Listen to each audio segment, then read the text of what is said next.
selvfølgelig nutiden stadigvæk på fremtiden. Hvad skal vi blive til? Og så på et tidspunkt, så har man både udlevet nutiden, og man er også blevet til noget og holdt op med at være noget. Måske. Og så er det måske fortiden, man begynder at tænke på. Og jeg tænkte på, den titel der, den svundne tid er ej forbi. Det er den ikke for mig, på grund af dig.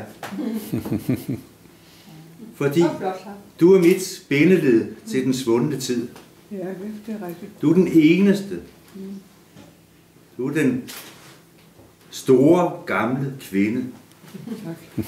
Familiens overhoved, som man kan spørge om ting, som ingen andre kan svare på. Jeg har for eksempel, jeg kunne godt have gjort det, men jeg har egentlig aldrig snakket sådan af stor interesse med andre mennesker end dig og min farfar og farmor.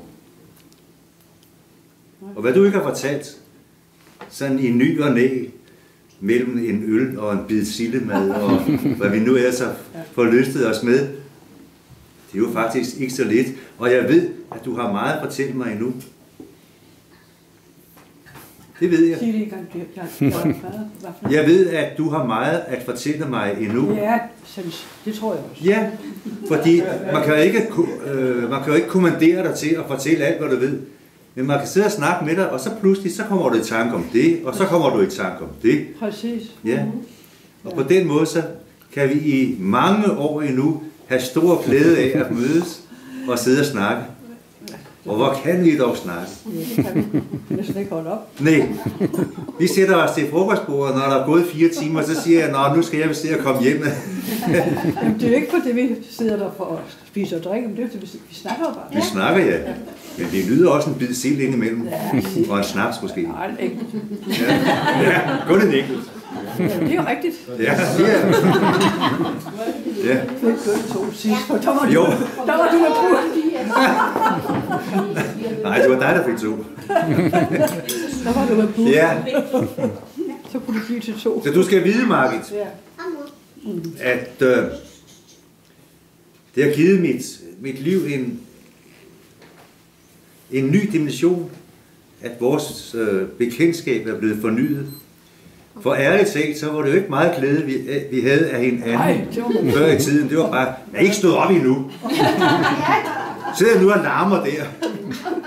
Jamen, vi var også forfærdelige. Ja, vi var forfærdelige, finder jeg. Ja, det må jeg sige. Men dengang, der levede vi jo i nuet. Ikke også? Præcis, ja. Der levede vi i nuet. Ja. Så, Margit, du skal have tak, og jeg glæder mig til at komme og besøge dig mange gange endnu. Jeg siger tusind tak for det hele. Og Mor glæder sig lige så meget. så skulle vi jo næsten rejse os alle sammen og skåle med Margit. Og I skal tillykke med den meget høje alder. Jeg skal lige sige, inden vi skåler, at det glemte jeg. Min far, han har jo aldersmæssigt indtil videre rekorden. Ikke også? Men da han fyldte 90, der sad han ude på alderdomshjemmet og vidste, at han kunne dårligt kende mig.